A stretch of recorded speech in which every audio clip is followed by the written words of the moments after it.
what shifted is the focus on scaling and growth against all cost is over. If you don't have a path to profitability within the next 6, 12, 18 months, 2 years max, it's going to be really, really hard to raise money. So the horizon to be profitable, which was like, forever, especially in Silicon Valley, you can, like Uber being there like 12 years, not profitable. You could, Amazon for 20 years, you could back then. Today, the horizon is much shorter. Hello, everybody. Welcome at Beyond the Blend, episode 9. This is a weekly podcast by Alberts with real talk on tech scale-ups. We're super happy to open our doors and to get you in while we take you through our journey and we invite interesting guests to talk about interesting topics.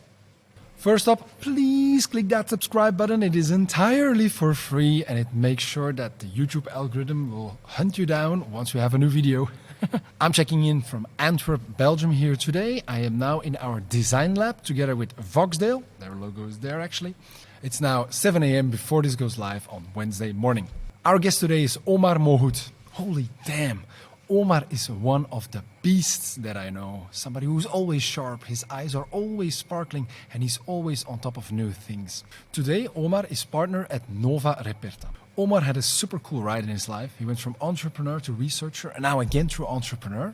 We've been talking freely about that journey in his life, but we've also been talking about his previous research mindset, and he's giving us a view on the current market for technology scale-ups, as well as today's recession and how we can handle that. Super funny, exactly when I'm talking with a massive technology enthusiast. Technology is failing us. The webcam we've shipped to him failed, so the quality is a bit less, but I hope you forgive us, and next time we'll do better. As always, 5 minutes on Albert's updates. Here we go. We got a new hire. His name is Philip Kruvits. Many things new with this hire. It's the first curly mustache we have in the team. But on a more serious note, Philip is the 4th hire in a row where we change our strategy to hire more senior people in our team. Philip has 15 years of experience under his belt in various tech roles. He was a long time active at the international company Barco. Philip will be our production lead. You see him here in the picture when we were visiting our new production site together with our partner Dekimo. So Philip, massive welcome to the team and let's kickstart the production full force in the next months and get machines out of that factory. Second update for this week is a rather big one. We have launched a new innovation project at Alberts and we got it granted from EIT Food, which is the European Commission. The project is called Take Part. Take Part is all about boosting the adoption of plant-based drinks and protein through the Alberts food robotics technology. Who's taking part in Take Part? Pun intended. We have Alberts, of course, Alpro, part of the Danone Group, Decathlon, Colruyt, Zentis, and Cube.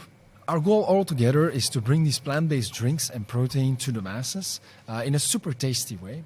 We've developed a technology in order to include these protein drinks and protein components into the Alberts technology.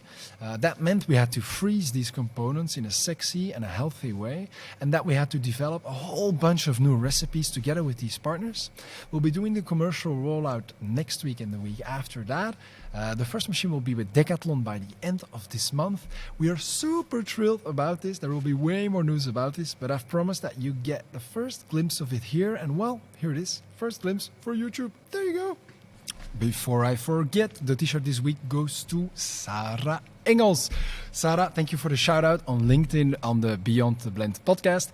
Sarah, you have been helping us a lot actually in the past, so thank you very much. For everybody who wants merch just as well like Sarah is getting into her email now, comment, like, subscribe on the any channel you want, Spotify, YouTube or whatever, or go to Alberts merch here on top, alberts.be/merch in order to get your own t-shirt. Everybody, peace out. Bye-bye. Let's go. Without further ado, let's jump into the episode number 9 with Omar. Enjoy yourself. We have a massively busy week still ahead. It's Wednesday now, so we still have more than half of the week. The morning was already great. Enjoy yourself over there. Take care. Stay safe. Bye-bye. Welcome everybody back at Beyond the Blend. I'm super happy to be here today in episode 8. Omar Mohout is our guest. Welcome, Omar. How are you doing? Thank you. Great having you on the line and catching up. I think we can say it's the 3rd time we had to start because we had a lot of technical issues. But 3rd time, good time, as they say. So, Omar, I know you for a long time. Your current occupation is being a partner at Nova Reperta. I want to know all about the name, by the way, as well. I did some Googling, I have to admit.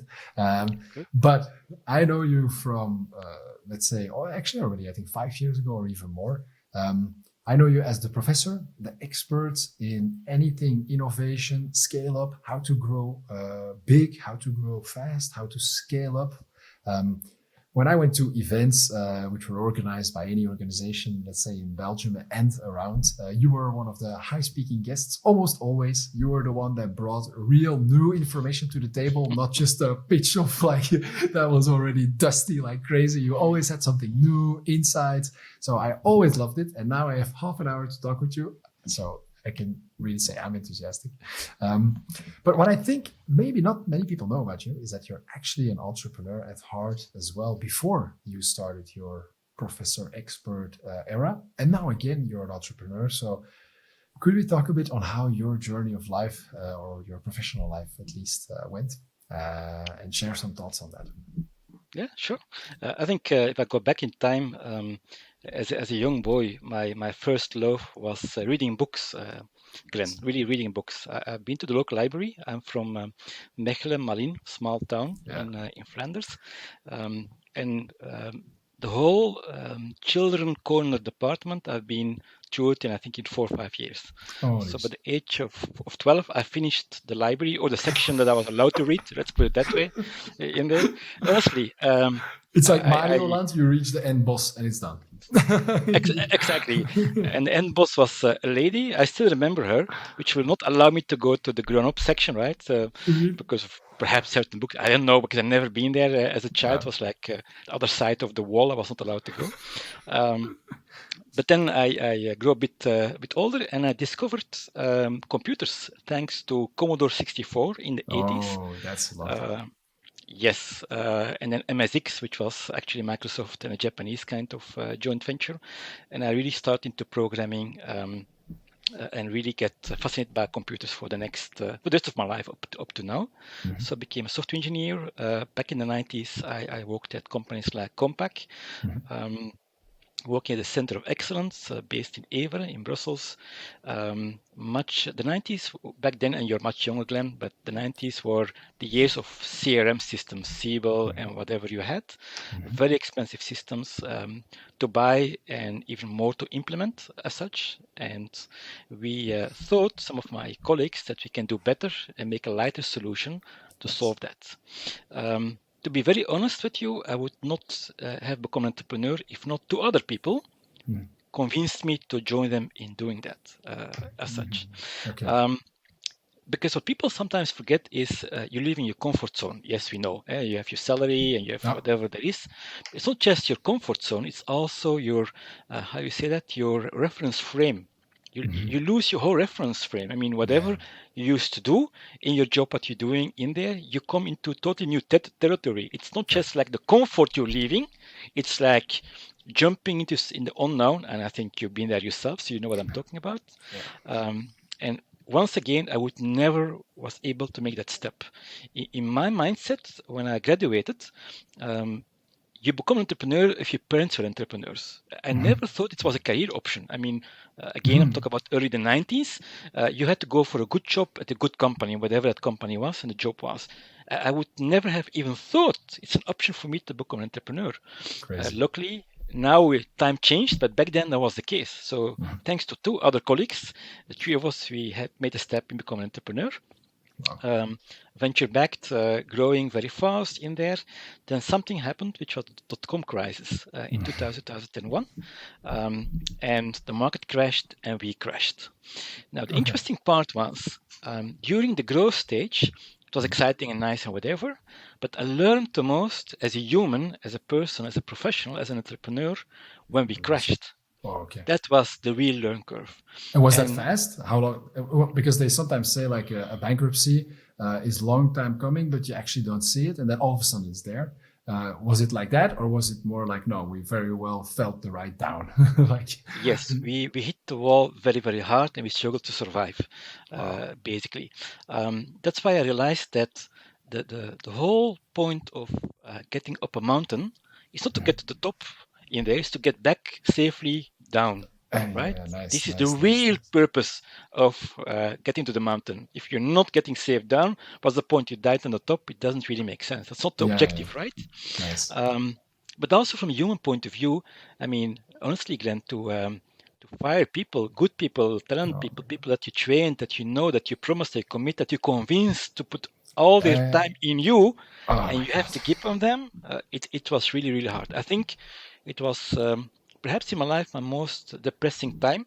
In there was like a nightmare in there. I survived it, to be very clear, in there, but it was actually my first entrepreneurial experience. And how long was Um, that? Can I ask? Like, how long is that time frame from that you uh, exit the big corps and all of a sudden, whoops, and then all the way? it took, in total, I think it took 3 years to hit the wall. It Mhm. took another 2 years to clean it up as such and to really have a soft landing. Soft landing means avoiding bankruptcy, not more than that. Mhm. Not successful. The company's been sold, but not, people say, oh, it's an exit. It's not. It was liability. Mhm. And we were really happy that we could sell it as such. Yeah. That was also the time that I really considered to go back to the corporate world. Really, I Mhm. thought like, why? I mean, what's the point being an entrepreneur? Maybe I should go back to the entrepreneurial world in there. Um, but lucky enough, I took a kind of sabbatical by taking a job in the Middle East, based in Dubai and Bahrain as an Mhm. executive. So I was a bit out of the system for 3, 4 years, Okay. which was a good way to take a distance. And then I came back and I got offered to join again an early stage startup based in Nice. Germany. In there, I joined that company. It became a success as such. So it was really like the good part of it Nice. until, yeah, absolutely, until 2010. Um, and then you had earnout. That's when I learned that earnout. I thought 2 years is nothing. You Mhm. should not be too long in an earnout. If And is you, 2 years long? 2 years is long, yes, or yeah, okay, 2 years. yes, yeah. And It happened to me. Go ahead. yeah, I wanted to ask: is it too long? Because I have to say, you already did that right, and you personally still have to go, or it's also just unhealthy for the company. I think it's healthy for both sides. I think if you have a plan to stay in that company and go to the next stage, that's different ball game. But if Mhm. the plan is that you phase out, 2 years is a long time. I had that experience, and after I left, I recommend to another entrepreneur who signed for 3 years. Right, for Okay. 3 years, somebody from Brussels, being acquired by Canadian company. He moved to the US for that, and he said, "No, man, it's going to be 3 years. It's going to be fun. I'm going to be VP engineering. I'm going to enjoy it." Yeah. After 1 year, he felt so sorry that Oh he my dropped his earnings for the last year and a half to really leave the company. So, God. Oh my God. one recommendation: be careful. Don't stay too long if you want to phase out. So that Okay. happened to me. That's a So good that's my recommendation. entrepreneurship part. So by then I became like 40 something in there. Mhm. I got an offer from Ceres, who is research center for technology industry here in Yeah. Belgium, to join them and become a researcher. Mhm. And I thought, okay, I'm moving out on the next stage of my life, right? In there, time Yeah. to go into research. I think you did the opposite, right? You came from research Yeah, into. actually, yeah. Because I was first, like, I did my PhD in the Vrije Universiteit Brussel, so the University of Brussels, and then also in Italy, in Pisa. And actually, yeah, we almost, let's say, rolled out the lab while being in a first startup and then already in a second. So, and actually, still Okay, today, I'm 10% postdoc, so somehow it's still okay, interesting. still there. Yes. I like it a lot, actually. But yeah, Yeah, okay, can but you imagine. then actually, when you were 40, then you actually enrolled in, let's say, in academia out of nothing, not having anything to do with academia, basically, at that point, right? No, I never saw myself as an academic personal profile. I never thought about that career path. But by becoming a researcher at Ceres, I start collecting data, I start doing analyzing and etc. Mm-hmm. And then I met two people, one from Antwerp Management School, Patrick Kenis, Mm-hmm. and one from Software Business School, Olivier Wittmer, who actually said, but you know, Omar, given what you're doing, the content you're creating, I was writing books, the data, why don't you, first of all, start to teach, and second, do a PhD on the subject? Because the challenge of the Ah, PhD is data. I mean, Yeah, if yeah, you of have the course, of data course. in there, You why can would you grow, not? yes. Yeah, exactly. So I didn't have the issue of data. I had a lot of data. I had to do the opposite, right? And Yeah. write a PhD about it in there. Most PhD students I know, they're like, I don't have any data, I don't have experiments. So you had too much. Exactly. So yes, I did a lot of workshop. I started teaching. I really enjoyed what I was doing, and I really thought, Glenn, this is the end of my professional life. I will do it for the next 20, 25 years, right? Okay. And when I say I love to do that, I mean I'm doing 7 days on seven. Every Full Friday force. evening. Yeah, Friday evening I was doing data entry. Imagine data entry. Saturday I was writing. Sunday I was writing, and then Monday to Friday I had meetings and workshops and keynotes. Dude, Also you're in a the evenings. machine. You're a machine. What the fuck? No, that's what I said in the beginning. You always had new stuff. Everybody came with the old stuff. You always had the Thank you. new. You always had the new stuff. So it was always that. Okay, So there so you go. wow, 7 on 7. Yes, And how many years was that then? That was. I did it for almost 9 years, Yeah, actually. wow. Yes, and I like once in a year, somebody would ask, Omar, you're coaching so many entrepreneurs. Don't you feel like you want again to get into entrepreneurship? And I said, Yeah. absolutely not. I'm a very happy man because I didn't forget what it was to be an entrepreneur. I remember the good, but I remember also the bad and the ugly. Yeah. And to be very honest, and I'm sure you will recognize that, Glenn, is as an entrepreneur, I always had stress. It was always stress. I mean, you had to pay the bank, you had to pay the employees, you had to, Yeah. you had good people you hired, and somebody else would leave. You had shitty things with customers. It's Yes. not. Yes. Yes. I was always under pressure, 7 days on seven. People forget about that, but I didn't. So in these 9 years, I really, I liked the entrepreneurship part. I'm really happy I did that, but I also didn't forget about, The bad. the bad and the ugly part of Yes. entrepreneurship. So voila, I had no other plans until last year. Um, I got an offer to join Nova Reperta. I always been in product companies originally Yeah. in there. Now I'm in a service company in strategy consulting as such. And I had the feeling on one side is that my learning curve starts to slow down. When you're 9 years, like day and night, I mean, compared to your PhD, you're like deep into it, but then for Yeah. 9 years, Yeah. at some point it goes slowly. I wrote 9 books on the subject as such, so That's amazing. it's quite a lot on the subject of everything around startups and scale-ups.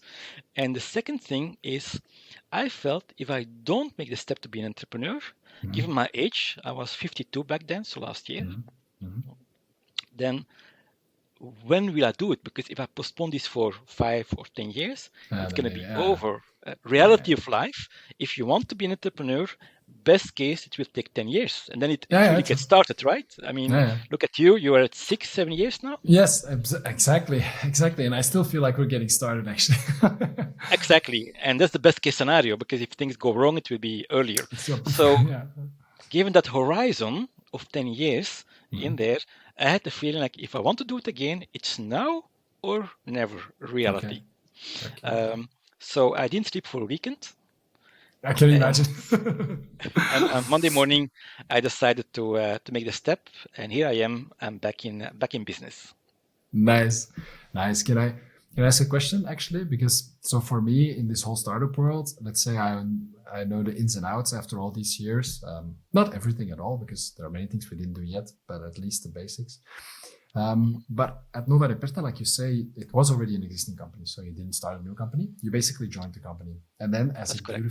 as it beautifully says on the card, you become a partner. Can you give us some insights? Of course, not all the personal details, but can you give us some insight? What does that mean? Yeah, it's a good question. Um, I think one of the reasons why I joined is because of the ambition of Nova Reperta. It's today a company of around 60 people based in Belgium and the Netherlands. And the ambition was to grow and become a European player and to shift to digital. Now, you have to know, Glenn, I was teaching at the university and at the business schools strategy of growth. I was explaining to people how to grow, how to apply acquisitions, M&A, and all these kind of things, right? But I never did it myself. Okay. I never acquired companies and never did the buy and build strategy, right? Although I was teaching about it, I never did it. Yes. Um, So with Nova Reperta, we have a private equity investor called Ardian from Paris. In there, we can apply buy and build strategy on a European level for the coming years. And second, given my background, I will support the shift to digital. What a surprise! I know the startup scale-up side, which are tools for bigger companies in B2B. So that really makes sense. So I'm joining myself today in growing the company on digital and joining myself in applying eating my own dog food in terms of acquiring companies as such. Nice. So you're reading your own books again.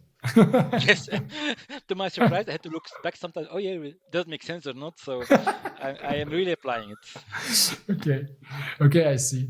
Now, to be honest, that is actually, yeah, you almost covered a bit all the aspects. Actually, now becoming a partner of a company that can do buy and build, and in the beginning build yourself.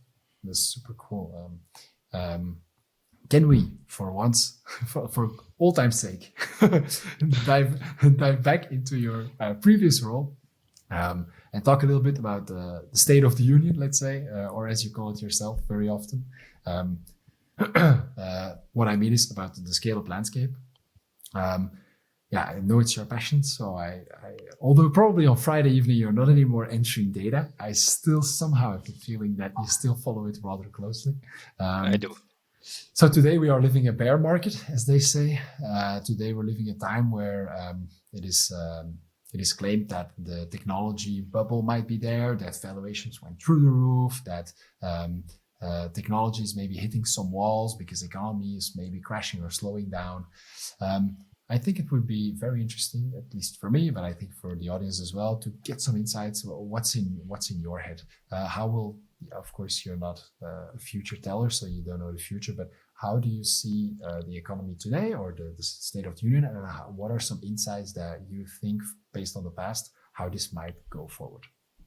Yeah, I think to put it in perspective, Glenn, at the end of the day, Belgium is like a small ecosystem. We're like a bonsai.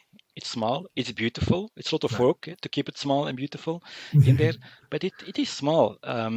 First of all, it's about, in terms of funding, it's about 1% of all the funding in Europe. Okay. 1%. Wow. I think our population is like 4% perhaps in Belgium. We're doing 1%. Really?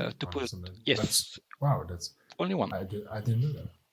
So yes. Basically, we're missing, let's say, based on population, we could actually fourfold, or we should, let's say.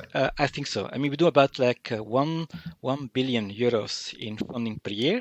Mm-hmm. Europe is about 100 billion last year in there, so it's 1%. Easy calculation. Yeah. To put even in more perspective, compared to the real benchmark, I mean, Europe is one thing. Let's look to Silicon Valley, which is a different world. But just to put in perspective, if you look to funding of technology companies, everything except biotech, to be very clear, it's a different animal. But all the funding from the 80s to today, the whole of Belgium, over 40 years, we talk about 8 to 10 billion euros over 40 years, right? Now, compare this 40 years of funding in Belgium to one company in Silicon Valley, like Uber. They raised more than 30 billion. Yeah, indeed. And one company. And our national debt is like 350 billion or something like that. So if you that's correct. Or something like that. Maybe I guess it's increasing by the day now. So it goes indeed very, very fast. But you're right. I mean, I think our GDP is like 400, something like that in there. And you see how little money is going actually to that ecosystem. Why I'm saying it is, let's assume there is a big bubble, right? Around tech and everything in there. And to a certain extent there is. But on the Belgian scale, it will be a very, very, very small bubble. We talk only about 1 billion per year. We had it for the third year in a row, 1 billion. We had it 2 years ago, last year. We're going to hit it again this year as such. But that's it. I mean, it's not like, it will not like be a big game changer. So that's one important element to put it in perspective. The second thing is to look what we are really good in. Let's start from Europe. Europe is different than the US, is different than Asia and China. First of all, Europe in itself is focusing mainly business to business, not business to consumer. Mm-hmm. And if you think about what you know from Silicon Valley, like the Apples and the Ubers and the Teslas and the Facebooks, they're all B2C companies, Yes, right? yes, yes. Yeah, massively. Most of them. You will, except maybe for Oracle, you're going to have to think hard to find another B2B company that you know from Silicon Valley. But in Europe, people say, wow, the unicorns as such, they are there, but we don't know them because they are in B2B. It's not like a consumer brand in there, very focused on a certain aspect and therefore less known to the bigger audience. So Yes. our ecosystem is different than in the US, right? Um, Within Europe, the number one country, which is the highest percentage of B2B startups and scale ups, is Ireland. Oh, Number two is Belgium. So there no are, way. yes, of all European countries, the number two, yeah, the highest percentage is, it's like two-thirds, 70 something percent, are business to business startups and scale ups in Belgium. Okay. So it's a different ecosystem than in the US. The other thing which I strongly believe in is to focus where you're good at. If you take Europe and again specifically Belgium, you can see that, for instance, if you go to Silicon Valley, Glenn, you might be surprised in the high-tech city of the world or region of the world, you will still see people there, not just sleeping in the street, that's a different issue they have, Yeah, but I saw them there. it's horrible in Amazing. there. But more important, I don't think it's more important. Other observation is you can see people writing checks by hand. I don't know your age, but I don't think you will ever in your life did write a check, right? I don't think I you did didn't write that. it. I saw it as a kid. So I'm from '89. So I I Okay. lived the '90s, but shitting my pants. But but no, I saw. I still remember, vaguely remember chicks. But for me, it's like no, I never wrote it. No. Exactly. Even I mean, I perhaps did maybe one or two in the beginning, a long time ago, certain things. But today you still see people taking check and paying small amounts, big amounts. This is Silicon Valley, right? I mean, What? uh, Crazy. so from that point of view, they're in certain areas not advanced. So where is Europe leading? It's in financial services. I mean, we have a number of great companies which are unicorns, also in fintech. And the second one in Europe is health tech, everything around health. So that's quite advanced. In Belgium, the number one industry is health tech by far.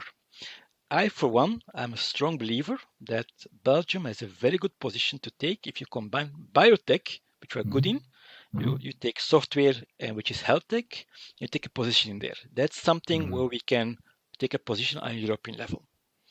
Yeah. And the last thing, and you're actually part of that, is where Europe is good in compared to the US is hardware. Yes. Much more innovation in hardware. As you know, Glenn, hardware is hard, right? Hardware is hard. Yes, it's true. Just very, very challenging in there. I mean, take historically, technology like Arduino or Raspberry Pi are made in Europe, in Italy and in the UK. So we are, in general, in Europe and more specifically in countries like Belgium, there's a strong engineer culture as well, gives us an edge on hardware. Yeah. But if you would ask me, how many investors do we have focusing on hardware? Not a lot. Not a lot, right? I know. No, no, no. It's true. Which is surprising. You would assume that in Europe, and specifically in Belgium, we don't have that. Despite our hardware culture as Yeah, such, it's very, very hard to find investors in hardware it's as true. such. No, it's true. I also feel that all the investment firms have, let's say, an investment focus. And Yeah. what I really encounter in the last years already is like, okay, what are we doing? We have a B2B2C. So yes, we do B2B with a partner, but we have also the brand. So we have a brand, we have food, and we have hardware. The investor that likes with all their heart all these three fields at the same time, they're rather rare. So you always encounter like a doubt or that's actually not really our field. No, we don't really like brands, or we don't do hardware, or food is nothing for us. And so it's very hard, or at least in our experience, to really find that investor that says, yes, I want this. But you're right, since in the country we're very strong in these fields, we do find very big business angels, but it's more almost so very, very big players or multinationals from Belgium who say, yeah, that's what I want to join because I'm really good at that, or that's my passion or my heart, or that's what I can do well. So yeah, I can definitely Absolutely. underline what you say that they're Yeah. scarce. And that's I think the challenge that we have in Europe. If we should back much more these kind of companies, because there we have an edge compared to US, not compared to China, because they have really like a strong manufacturing industry and hardware in Yeah, there. that's Massive, eh? It's unique as well. But here in Europe, I don't. I believe there is a lot of room to improve on that side, and you're a very good example of it. I mean, the combination, unique combination, of what you try to do, software, hardware, and you add food to it, which has its own dynamics and challenges, yeah, as you know very well. definitely. That's extremely hard what you're doing in there. But if it's done well, it can really make an amazing impact on a number of things. Yes. So I'm not saying because in the call, I'm just saying that you're a very good example of Albert's what we need to do also here in Belgium. Okay. Okay. Good. Now let's hope all the investors are listening. Yeah. No, okay. I think what is on many entrepreneurs' minds, we've been talking a lot about scaling, and scaling often requires funding. So today, the market climate is definitely on the more negative side. Are we in a recession or not? Is the big question in the USA.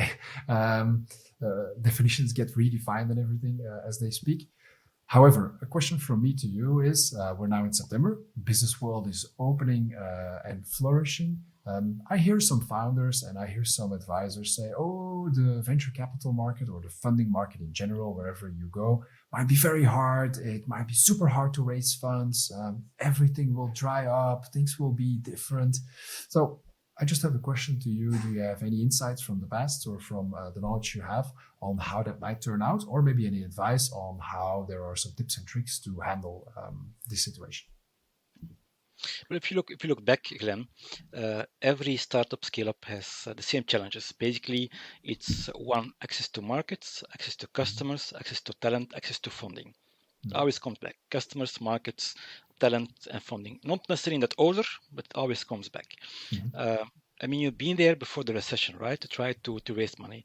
Wasn't it really hard, or really, Yeah, really yeah. hard? It was I mean, amazingly hard. Yeah, it was always. I mean, amazingly hard. yeah. Yes. Ask any founder early on, it was always been hard. People forget that it's always been hard. But you're seeing today in there, it's true, the challenges even increased more. I think what shifted is the focus on scaling and growth against all cost is over. If you Yes. don't have a path to profitability within the next 6, 12, 18 months, Oh, 2 years max, it's going to be really, really hard to raise money. So the horizon to be profitable, which was like, forever, especially in Silicon Valley, you can, like Uber being there like 12 years, not profitable. You could, Amazon for 20 years, you could back then. Today, the horizon is much shorter. And in Belgium, being small town as such, VCs even requiring shorter than in Silicon Valley. So that's a fact. So if you today say, hey, I have a product here, I'm looking for money to start growing, and you don't have a plan to make it happen, you don't have validation as such, bon chance, it's going to be extremely hard. yeah. Having said that, there is more money than ever, and money is finding its way to stories that can, or ventures that can bring value, right, to investors by definition. So you will see that the strong get stronger against the weak getting weaker, meaning it's harder to raise a Series A. It's easier to go to Series C if you have the right numbers. So the tickets get much, much bigger. There's less deals, but there's more money, but only for the winners, the one that could really show they're profitable, can grow, acquire even more markets, and keep it going. Yeah. No, okay. I totally understand that. I also feel in conversations I have today, I also feel that one of the big questions is certainly in this hardware world, the question is always, how far are you still from the market? Do you already have the production ready? Is everything already set in place? And I mean, in all openness, that's also what I shared with the team at Alberts. Like, yes, we still have a long road to go. Yes, it's true. However, we have many of the building blocks like ready in place. Like we are building machines. We have production runs of our food done. We now also have the brand deal I mentioned before, which we can announce soon. So many of these things are now actually in place. So what we have to do is double down. double down on what we're doing and go full force ahead to show that scaling is indeed possible, and that yes, we can open new regions or open new territories.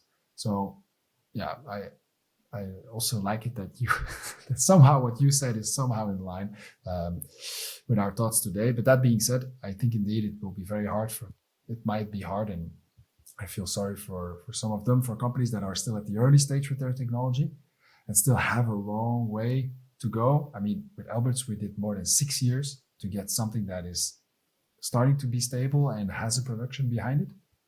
Yeah. Yeah, if we would now be in year one, it might really be tough to bridge that. Forget it, Glenn. If this was year one, there will be no year one. Forget it. It's not going to happen. Okay. I mean, it's because you've been there 6 years fighting, see how what to get to the point like, okay, we got it right, different components and different business model and everything around that you can really come up and make potentially another big step. Okay, good. Okay, good. Some good motivation to go forward. Absolutely. You should keep going. Okay, Omar, thank you very much for being here. It was an absolute pleasure. And again, I've learned new things. So you definitely didn't unlearn your past skill set. Thank you. I wish you all the best with Nova Reperta. Thank you very much. I also really like that you said that if you go for something, you have to be prepared to do it 10 years to make it big. I think that's a super cool mindset. So thank you so much for everything. Have a good night, and catch you on the flip side. We will. Bye-bye. Bye-bye.